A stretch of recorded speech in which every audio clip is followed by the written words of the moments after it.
ఇలాంటి ఊగిసలాడే అద్దాల వంతెనలను చూసినప్పుడు ప్రపంచమే ఒక మాయాబజార్ అనిపిస్తుంది. అసలు దీనిపై నడవగలమా అని భయం వేస్తోంది. ఈ భూమి మీద ఉన్న వింతల్లోకి ఇప్పుడు కొత్తగా మరొకటి చేరింది. ఇది జనాలను ఎంతగానో అలరిస్తోంది. ఒక మాటలో చెప్పాలి అంటే ఇప్పుడు వియత్నాం దేశం చైనాకు మించిన కట్టడాన్ని ఈ ప్రపంచానికి కట్టి చూపించింది. వియత్నాంలోని ఉత్తర హైలాండ్స్ టౌన్ మోక్ చౌలో 2073.5 అడుగుల పొడవైన ఈ గాజు వంతెన ప్రపంచంలోనే అతి పొడవైన గాజు వంతెనగా ఇప్పుడు నిలిచింది. ఇది స్థానికులు, పర్యాటకుల సందర్శన కోసం అందుబాటులోకి వచ్చేసింది. కొన్ని చోట్ల కొన్ని వంతెనలు ఇలా గాజుతో కట్టి అడుగడుగు పడుతుంటే కళ్ళు తిరిగేలా అనిపిస్తుంది జనాలకు. ఇప్పుడు మాత్రం ఒక్క మాటలో చెప్పాలంటే ఇదే ఈ ప్రపంచంలో అతి అరుదైన గాజు వంతెన. ఈ గాజు వంతెన ఫోటోలు, వీడియోలు ఆన్లైన్లో ఇప్పుడు హల్చల్ చేస్తున్నాయి. హనోయి నుంచి 200 కిలోమీటర్ల దూరంలో ఉన్న ఈ వంతెనను భూమికి దాదాపు 500 అడుగుల ఎత్తులో నిర్మించారు.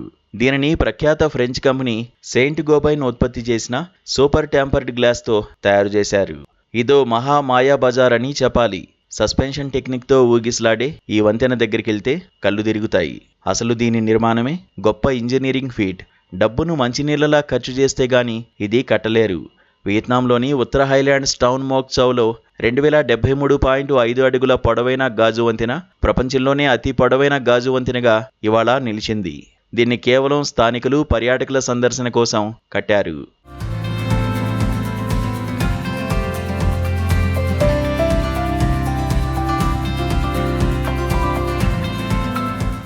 ఇప్పటివరకు చైనాలోని హునాన్ ప్రావిన్స్లోని జాంగ్జియాజీ గ్రాండ్ కాన్యన్పై 1410.7 అడుగుల పొడవైన గాజు వంతెనగా రికార్డు ఉంది.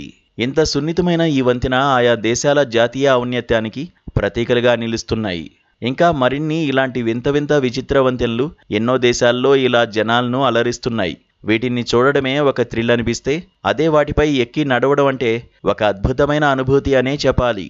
ఈ ప్రపంచంలో ఆశ్చర్యానికి మించిన వినోదం లేదు.